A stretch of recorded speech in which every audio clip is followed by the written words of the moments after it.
6위 외환시장 이야기. 안녕하세요. 유기입니다. 비가 정말 많이 왔네요. 다들 괜찮으시죠?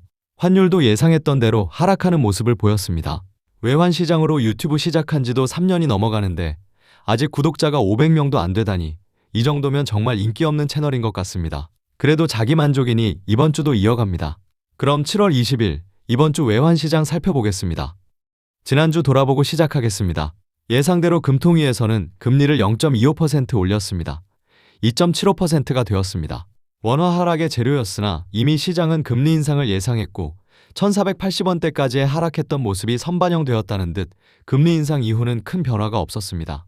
이미 인상을 대비해 그 정도의 선인 1480원대로 하락해서 기다리고 있었다는 듯한 모습이었습니다. 그리고 하이닉스 ADR 관련 달러의 국내 유입 기대감도 환율 하락에 영향이 컸던 모습이었습니다.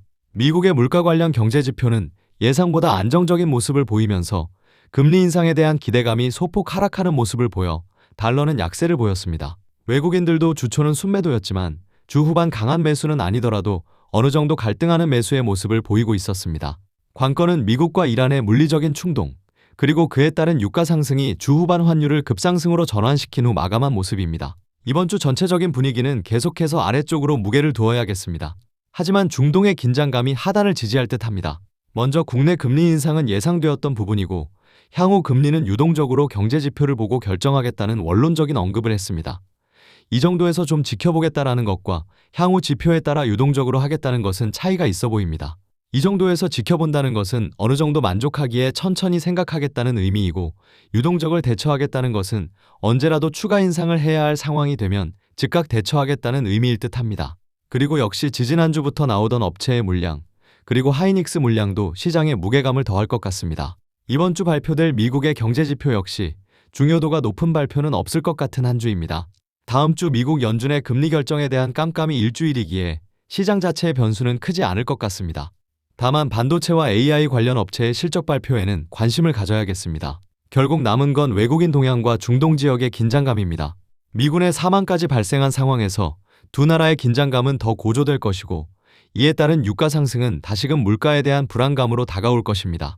그리고 국내 증시에서의 외국인 움직임이 중요하긴 한데 최근에 반도체, AI에 대한 회의감 혹은 우려감이 계속되는 증시 하락을 견인하는 모습이라 시장이 반도체와 AI를 어떻게 해석하느냐가 관건일 듯합니다. 8천선 위에서는 적극적인 매도를 보였던 외국인들이 6천선에서는 조금은 소극적인 모습을 보이고 있다는 점도 고려해 봐야겠습니다. 사실 모처럼의 중동 긴장감을 제외하면 시장은 조금 더 하락할 수 있겠다 싶은데 다시금 격해지는 중동의 모습에서 1480원과 90원대에서의 공방이 치열해지는 한 주가 될 것 같습니다. 그럼 이번 주 주요 경제 일정 살펴보겠습니다.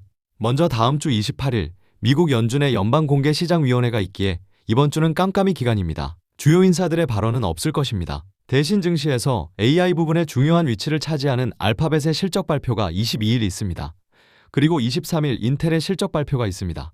지난 주말 급감하며 마감한 필라델피아 반도체 지수의 움직임이 다소 불안해 보이기는 하지만 두 회사의 실적 발표가 긍정적이라면 시장의 투자 심리는 회복될 것으로 보여집니다. 그리고 23일에는 주간 실업보험 청구 건수 발표가, 24일에는 S&P의 제조업 구매관리자 지수가 발표됩니다. 큰 무게감은 없지만 주간 실업보험 청구 건수가 줄어든다면 고용이 안정되고 있다고 여겨질 것이고 구매관리자 지표 역시 안정된다면 금리를 올려도 괜찮겠다고 생각하게 될 것입니다. 지표의 결과가 어떨지 지켜봐야겠습니다. 이상으로 7월 20일 외환시장 이야기 마치겠습니다. 다시금 중동 지역의 긴장감이 변수로 크게 떠오르고 있습니다. 심각해지면 유가가 상승할 것이고 유가 상승은 물가 상승을 우려하게 되어 금리를 올려야 한다는 방향으로 흐르게 되고 결국 달러 강세의 움직임이 될 것입니다. 중동 지역의 움직임을 주의 깊게 지켜봐야겠습니다. 이번 주도 비 소식은 계속 있습니다. 주로 새벽에 비가 오니 달리기 하러 나가기 힘들어지네요. 이래저래 핑곗거리가 많아져서 좋긴 합니다. 그래도 새벽 30분이라도 달리면 하루가 상쾌하긴 한데 빨리 장마가 끝났으면 좋겠습니다. 그럼 다음 주 27일 다시 인사드리겠습니다. 감사합니다.